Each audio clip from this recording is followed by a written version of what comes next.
حضور کی قربت کا ذریعہ بھی درود ہے۔ کون سا مومن ہوگا جس کو حضور کے دیدار کا شوق نہیں ہے؟ کثرت درود کی برکت یہ ہے کہ حضور کا دیدار نصیب ہوتا ہے۔ حضور کا دیدار نصیب ہو جائے تو بتاؤ اور کیا چاہیے؟ اللہ اکبر۔ فرمایا جو میرے اوپر ایک مرتبہ درود بھیجتا ہے اللہ اس پر 10 رحمتوں کا نزول فرماتا ہے۔ اور ایک حدیث میں آیا جو ایک مرتبہ میرے اوپر درود بھیجتا ہے اللہ اس کے 10 گناہ معاف کرتا ہے، 10 درجے بلند کرتا ہے اور 10 رحمتوں کا نزول فرماتا ہے۔ تو درود پڑھا حضور پہ کام اپنا بن رہا ہے۔ تو درود پڑھنے سے انسان کا باطن سنورتا ہے، اندر پاکیزگی نصیب ہوتی ہے، گناہ دھلتے ہیں، عیب دھلتے ہیں، پریشانیاں ختم ہوتی ہیں، مصیبتیں، آلام، مصائب، دکھ، ٹینشن، پریشانی جو کچھ بھی ہے یہ ختم ہوتا ہے۔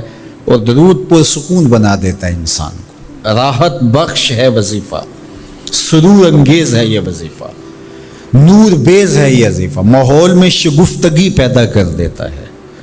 اگر درود شریف پڑھو گے تو تمہاری بہت ساری پریشانیاں ختم ہو جائیں گی، تمہارے دکھوں کا مداوع ہوگا، تم ریلیکس ہو جاؤ گے درود پڑھنے۔ یہ درود شریف کی برکات ہیں۔ ایک مرتبہ درود پڑھنے سے 10 رحمتیں نازل ہوتی ہیں، اور جو بار بار حضور پہ درود پڑھتا ہے تو بتاؤ کہ کتنا بڑا ذخیرہ رحمتوں کا اس کے اطراف میں پھیل گیا۔ تو اس لیے کثرت کے ساتھ درود پڑھنا چاہیے۔ حضور علیہ السلام نے یہ بھی ارشاد فرمایا کہ جو میرے اوپر درود پڑھتا ہے میرے اوپر لازم ہے کہ میں اس کی شفاعت کروں گا۔ شفاعت رسول کے حصول کا ذریعہ درود بنتا ہے، چونکہ ہمارا آسرا ہی حضور کی شفاعت ہے۔ وہ دامن شفاعت کھولیں گے تو ہم گناہ گاروں کا کام بنے گا۔ اور وہ نصیب کیسے ہوگی حضور علیہ السلام کی شفاعت؟ کثرت درود سے۔ یہ بھی ارشاد فرمایا آقا کریم نے قیامت کے دن میرے سب سے زیادہ قریب وہ ہوگا جو کثرت کے ساتھ میرے اوپر درود پڑھنے والا ہوگا۔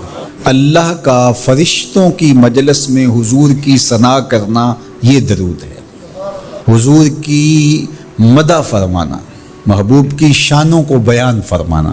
یہ صحیح بخاری میں صلاۃ کا ترجمہ حضرت ابو العالیہ رضی اللہ تعالی عنہ سے کیا گیا ہے۔ تو پھر درود کا مفہوم بہت وسیع ہے۔ حضور کی مدح و توصیف، حضور کے حسن کا بیان، حضور کے خصائل کا عنوان، آقا کریم کے شمائل کا تذکرہ، حضور علیہ السلام کے فضائل کی باتیں، حضور کی عظمتوں کا عنوان، یہ سب کچھ درود کے زمرے میں آتا ہے۔ اور پھر ساتھ صیغہ بھی درود کا ہو اور اس میں شانیں بھی حضور کی ہوں، جس طرح درود تاج میں ہے، تو اس میں حضور پر درود بھی بھیجا گیا اور ساتھ حضور کی عظمتوں کو بھی بیان کیا گیا۔ تو یہ ایک خوبصورت گلدستہ بن گیا۔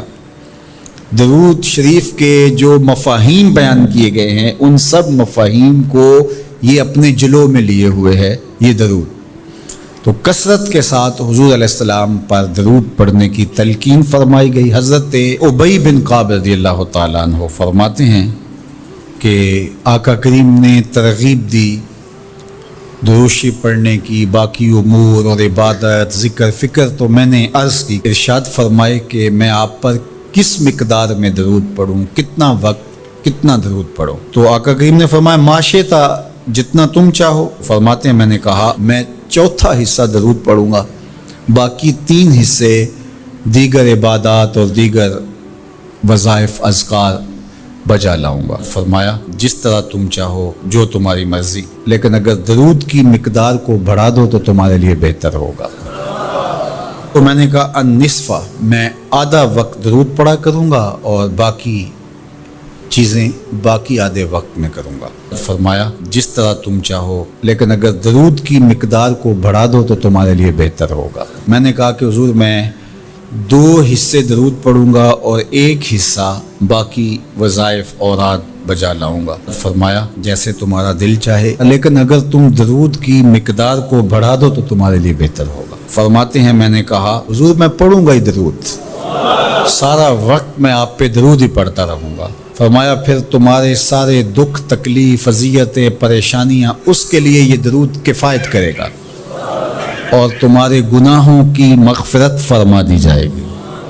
تمہاری پریشانیاں، تمہاری اذیتیں، تمہارے دکھ، دور موجود میں لفظ بولا جاتا ہے ٹینشن، تمہاری ساری ٹینشن، تمہارے سارے معاملات حیات کی بے ترتیبیاں، پریشانیاں، دکھ، اذیتیں، سب کچھ ختم ہو جائے گا۔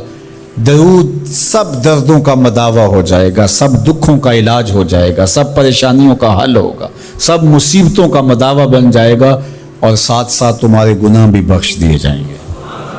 تو درود جتنی کثرت کے ساتھ پڑھا جائے اللہ کی اتنی ہی رحمتیں نازل ہوتی ہیں۔ تو باقی وظیفے، باقی اوراد وہ بھی فضل و شرف والے ہیں، لیکن حضور نے فرمایا کہ پھر تمہارے لیے ایک درود ہی کافی ہو جائے گا۔